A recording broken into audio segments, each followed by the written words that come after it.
Let's go. So we take off from Fort Walton Beach, right? And we're following a couple of girls that went to school with us, and they're going to go stay with one of them's uncle because they don't want to follow the convoy back home because they want to party, and they were best friends, like us three guys, Steven and Bo, we're best friends. So we go to Bourbon Street, and we're going to hook up with these girls later and follow each other back home to Shreveport. So they want to go bar hopping to these titty bars, which I had no problem with, until we get to the front door and walk in, and these guys get these two small shot glasses of beer, and they're $8 a piece, and I said, I'll pass. Well, that's the cover charge, and I'm broke at this point.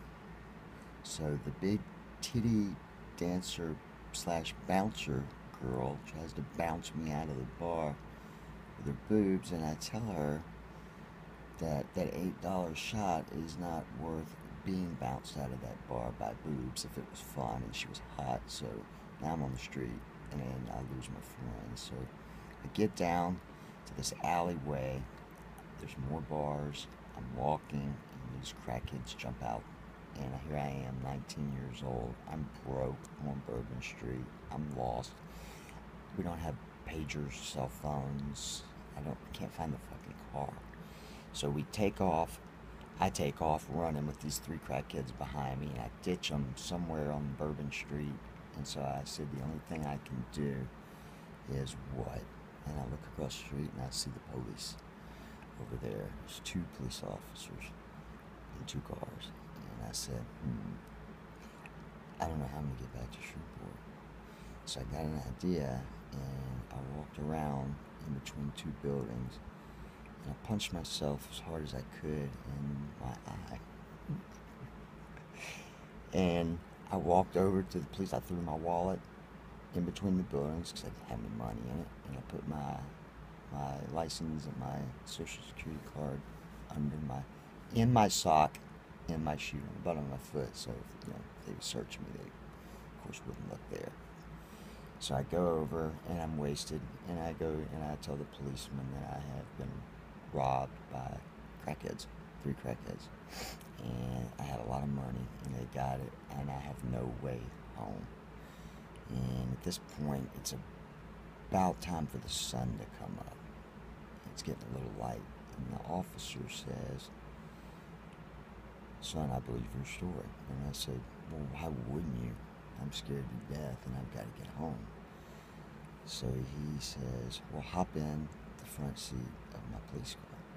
So I do. And he flicks on his lights, hits the interstate, and takes me to the Greyhound bus station. He walks in and buys me a bus ticket to Shreveport, Louisiana. He hands me a $20 bill and his business card. And he says, "I hope I'm doing the right thing." And I assured him he was. And I go get on the bus, and I sit down right next to this blonde girl who's crying, looking out the window, and I asked her what was the matter, and she looked at me, and it was Melanie. She goes, "Hey, Rex." And I said, "What the hell are you doing?"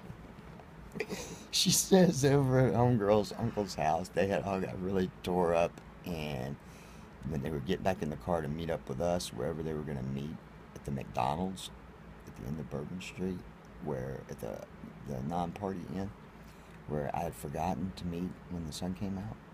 That's where they met up, and that's where Melanie got kicked literally by the other girl's foot out of the car because they got in a fight.